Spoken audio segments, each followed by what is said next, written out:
Karamihan sa mga lalaki nagkakamali pag nakikilala nila ang isang babae. Tatanungin nila siya tungkol sa nakaraan, sa mga ex niya, sa pagkabata niya, sa huling beses na nasaktan siya. Sa tingin mo, totoo yan, di ba? Parang gusto mo lang makipag-connect. Pero ganito yan, pag nagtanong ka, nagsisimula siyang pili-piliin, inaayos, sinasala ang mga sasabihin niya.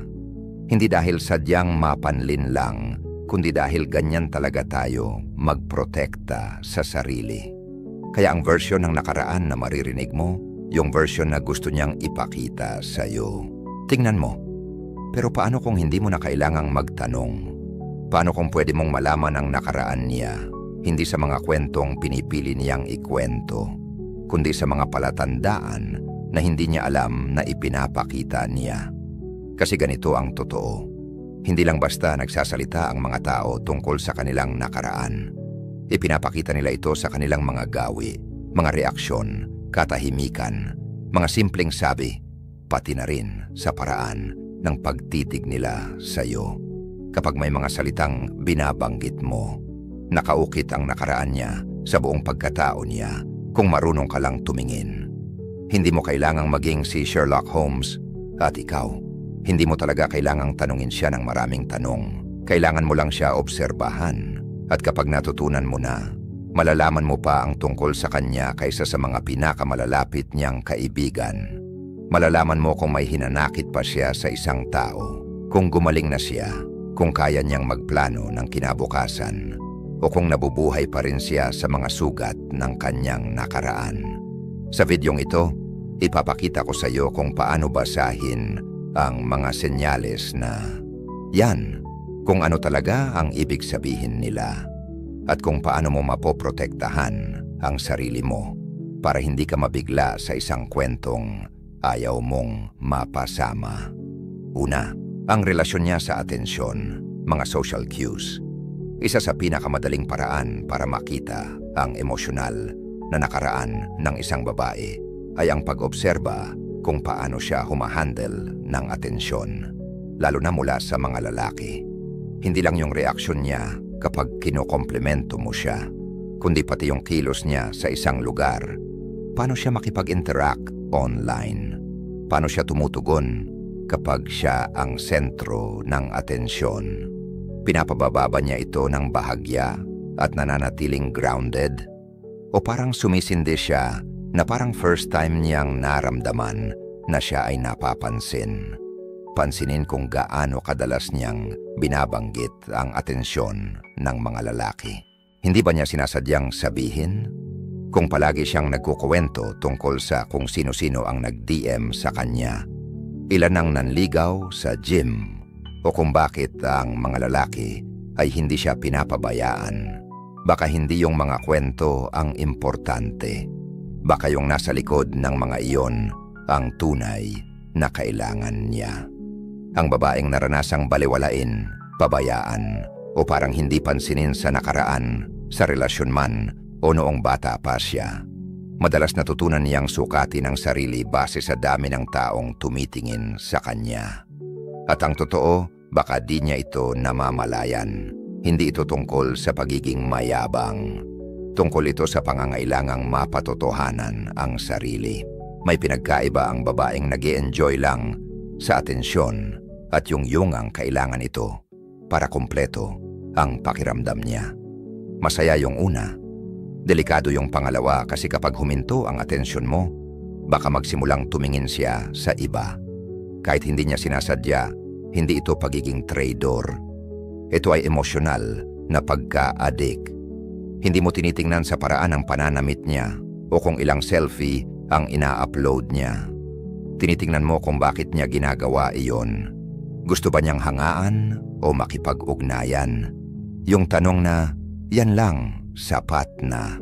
Masasabihan ka niya ng mas marami tungkol sa mga past niya na relasyon kaysa sa kahit anong kwento na sasabihin niya ng diretsyo sa iyo. Pangalawa, kung paano siya magsalita tungkol sa ibang babae.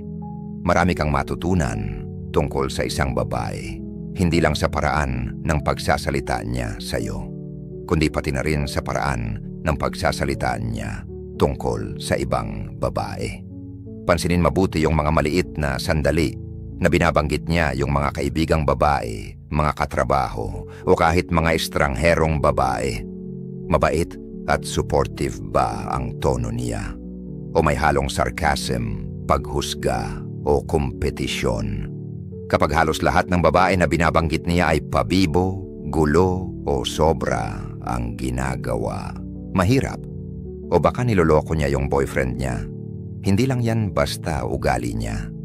Yan ay salamin ng mga hindi pa niya natatapos na insecurities, mga past na pagtataksil, o away na nag-iwan ng sugat na dala-dala pa rin niya. Hindi ka lang nakikinig sa mga sinasabi niya, nakikinig ka sa mga sakit na nararamdaman niya.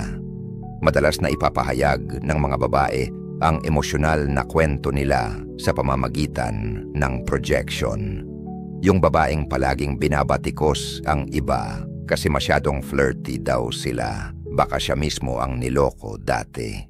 Yung laging may duda sa tagumpay ng ibang babae, maaring ganun din ang nararamdaman niya. Palagi siyang nahuhuli sa sarili niyang buhay. At kapag sinasabi niya na, hindi talaga ako makisama sa ibang babae, hindi yan pagiging independent. Trauma yan na nakabalot sa pagiging detached. Baka kasi nasaktan siya sa mga nakaraang pagkakaibigan o kaya naman naging paraan niya ang pagiging competitive para makaramdam ng seguridad. Kapag payapa siya sa sarili, malamang payapa rin siya sa iba. Pero kung bawat babae ay tingin niya ay banta, dapat niya talagang tanungin kung anong nangyari sa kanya noon na nagpa-feel sa kanya na parang ganun talaga ang buhay. Labanan. Dito lumalabas ang kanyang nakaraan ng hayagan. Kahit hindi mo na kailangang maghukay, kailangan mo lang makinig, hindi sa chismis, kundi sa pattern. Diyan nakatira ang katotohanan. Pangatlo, estilo niya sa pagharap sa problema. Ano ang ginagawa niya kapag may gulo? Kung gusto mo talagang maintindihan ang nakaraan ng isang tao, huwag mo lang tingnan kung paano siya kumilos kapag maayos ang lahat. Panoorin mo kung paano siya kumilos kapag may problema. May kakaibang paraan ng gulo para ilabas ang nakaraan. At hindi ko ibig sabihin yung sigawan lang o yung mga biglaang gulo. Ang tinutukoy ko ay yung mga pang-araw-araw na tampuhan kapag nagbago ang plano. Kapag may nakalimutan ka, kapag pakiramdam niya na di siya pinapansin o di siya naiintindihan. Tumatahimik ba siya at umiwas? Nag-aaway ba siya, sinisisi o pinipilit kang makaramdam ng guilt?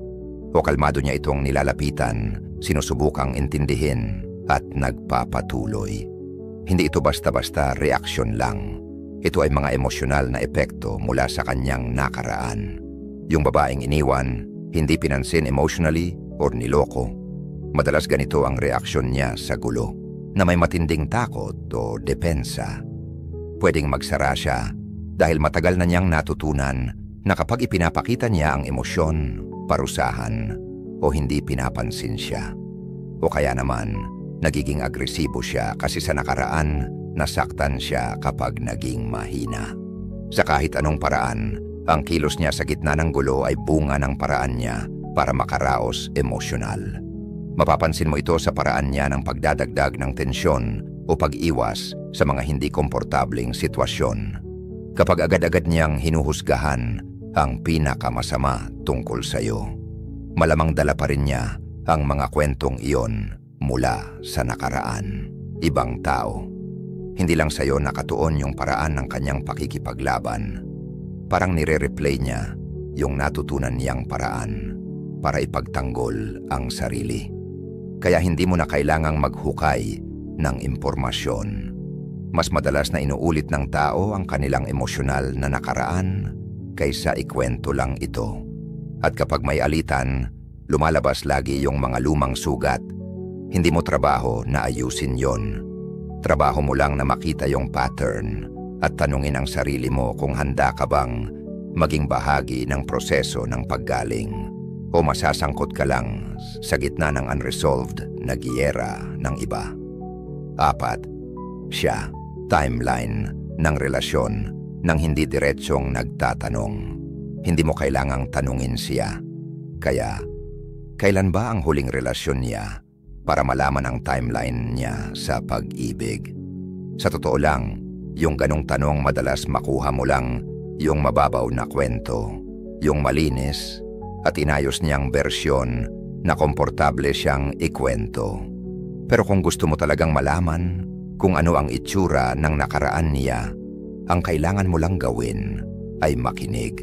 Kasi yung mga kwento niya, pati yung paraan ng pagsasalita niya, pati yung pagbanggit niya sa mga tao sa buhay niya, punong-puno yan ng mga palihim na palatandaan. Halimbawa, kung sasabihin niya, dati, love ko yung maliit na sushi place na yon. Palagi kaming pumupunta doon. Pansinin mo yung kami. Hindi to tungkol sa kaibigan. Isa tong bakas ng relasyon na baka hindi pa niya handang pangalanan. Mapapansin mo rin yung pattern kung gaano kadalas niyang banggitin ang nakaraan, kung gaano katagal na ang mga nangyari at kung gaano pa ito kasariwa sa kanya. Yung babae na casual na nagsasabing 2 taon na yon. Sinasabi niya sa iyo ang timeline niya nang hindi niya namamalayan. Pero kapag iniiwasan niyang banggitin ang oras o nilalaktawan yon, yung pagiging sobra emosyonal sa mga milestones na parang wala lang, pwedeng senyales to na may mga hindi pa niya nalulutas na feelings. Makikita mo rin to sa paraan ng pagsasalita niya tungkol sa mga pagbabago pagkatapos ng pagkawasak ng lahat o kapag kinailangan niyang buuin ulit ang sarili niya. Mga pahayag na nagpapakita na hindi lang basta breakup yan. Pinapakita nito ang proseso ng pagbangon. Ang importante dito, huwag masyadong umasa sa direktang tanong. Mas marami ang nalalantad kapag relax lang ang usapan at hindi nila nararamdaman na parang pinag-iimbestigahan sila. Magsasalita siya tungkol sa nakaraan niya, pero hindi palaging may eksaktong petsa o label. Minsan lang, ang kanyang pagiging tahimik tungkol sa isang bahagi ng kanyang buhay ang pinakamalakas na palatandaan. Kailangan mo lang maging lalaki na marunong makinig sa mga bagay na hindi sinasabi. 5. Ang kanyang pananaw tungkol sa mga lalaki sa pangkalahatan. Isa sa mga pinaka nakakapagsiwalat na bagay na hindi sinasadyang ipapakita ng isang babae ay kung paano niya pinag-uusapan ang mga lalaki sa pangkalahatan. At hindi ko ibig sabihin kung paano kanya pinag-uusapan. Ang ibig kong sabihin ay kung paano niya pinag-uusapan ang mga lalaki bilang isang konsepto. Ano ang sinasabi niya kapag pinag-uusapan niya ang kanyang mga ex, mga lalaking kaibigan o kahit mga random na lalaki sa TV? Palakaibigan ba at walang kinikilingan o iba? Mapait, maingat, medyo matalim kasi dala-dala niya yung mga karanasan?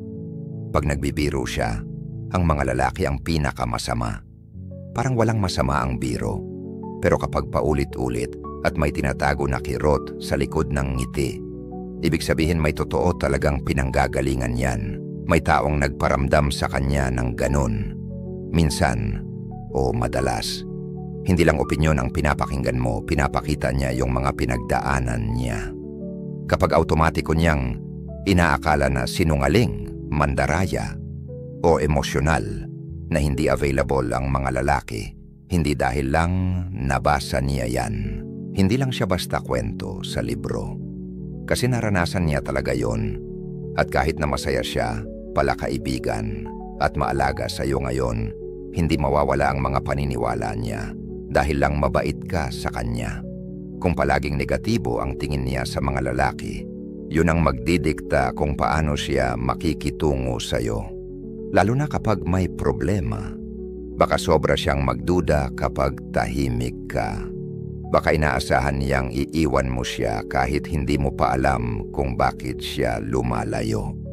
Hindi lang yan mood swings. Memorya yan na gumagalaw. Dapat maintindihan mo to. Hindi ibig sabihin na huhusgahan mo siya. Ibig sabihin, nakikita mo siya ng malinaw Nakikita mo kung anong mga karanasan ang bumuo sa kanyang mga paniniwala at ikaw ang magdedesisyon kung papasok ka ba sa isang relasyon o papasok ka lang sa paulit-ulit na problema niya. Kasi kung hawak pa rin niya ang bigat ng bawat lalaking sinira ang tiwala niya, balang araw, ibibigay niya ang bigat na iyon sa'yo at aasa siyang pasanin mo yon. 6. Kung paano niya pinag-uusapan ang kanyang pamilya. Kung gusto mo talagang maintindihan kung paano bumubuo ng emosyonal na koneksyon ang isang babae, pansinin mo kung paano niya kinukwento niya ang tungkol sa pamilya niya, lalo na ang mga magulang niya. Hindi mo kailangang hanapin yung malalim na trauma o personal na kwento. Kailangan mo lang pansinin kung paano niya sila inilalarawan. Kapag sinabi niyang ang tatay niya ay init, layo, kapaitan, isang tahimik na pag-angat ng balikat, yung tono niya ang magsasabi ng higit pa kaysa sa kahit anong dramatikong kwento. Halimbawa kung sasabihin niya, "Oh, andyan yung tatay ko. Siguro hindi kami sobrang close, pero ayos lang." Yung ayos lang na yon ay may bigat ng emosyon na hindi halata. Yung pagiging parang walang pakialam, hindi palaging totoo. Madalas itong nagiging maskara para sa mga pagkadismaya na matagal nang tinago kaya naging normal na lang. Ang relasyon niya sa tatay niya, lalo na ang nagiging batayan, kung paano niya tinitingnan ang mga lalaki, pagtitiwala at emosyonal na seguridad. Kung kinailangan niyang paghirapan ng pagmamahal, maaring pakiramdam niya na kailangang patunayan ang sarili niya palagi sa isang relasyon. Kung ang pagmamahal ay pabago-bago, mahalin sa isang araw, malamig na katahimikan naman sa susunod. Baka asahan niya rin ang ganitong hindi matatag na ugali mula sa iyo. Sa kabilang banda, kung lumaki siya sa isang maalaga at emosyonal na ligtas na tahanan, iyon naman, ang katatagan niya madalas makita sa paraan ng pagharap niya sa gulo, kung gaano kabilis siyang kumalma at kung paano niya ipinapahayag ang mga kailangan niya. Ang dynamics ng pamilya niya ay parang operating system na tahimik na tumatakbo sa likod ng kanyang emosyonal na mundo. Hindi ito sumisigaw, pero kontrolado nito ang lahat. Hindi ka nang iistorbo, nagmamasid ka lang kung paano siya tumugon kapag tinanong mo tungkol sa mga holidays, kung paano niya binabanggit ang nanay niya na parang napadaan lang, kung napapailing siya sa ideya ng family time, o kaya naman ay nagniningning ang mga mata niya kapag pinag-uusapan ang pagkabata. Mga alaala, yan ang mga daan papunta sa kanyang emosyonal na pagkatao. At ang totoo, bihira talagang lumampas ang tao sa emosyonal na paraan na kinagisnan nila.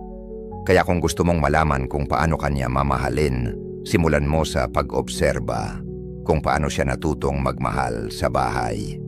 7. Kung ano ang nagpapadama sa kanya ng emosyonal at kung ano ang hindi. May malalim na sinasabi ang mga bagay na nagpapagalaw sa damdamin ng isang babae at kasing halaga rin ang mga bagay na hindi. Hindi lang yung mga luha o sobrang reaksyon ang hinahanap mo. Hinahanap mo yung mga sandaling may tumama sa kanya sa paraang hindi niya inaasahan. Siguro isang eksena sa pelikula tungkol sa pag-abandona na biglang nagpapatahimik sa kanya. Siguro isang kanta tungkol sa pagtataksil na palagi niyang iniiwasan pag tumutugtog. O baka naman kabaliktaran. Parang walang epekto sa kanya ang mga bagay na kayang yumanig sa karamihan. Hindi ito basta-basta reaksyon. Ito ang mga bakas ng damdamin mula sa nakaraan.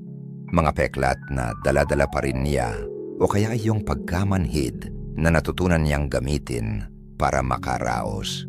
Minsan yung mga bagay na nagpapagalaw sa kanya, hindi man lang talaga tungkol ito sa mga relasyon ng diretso.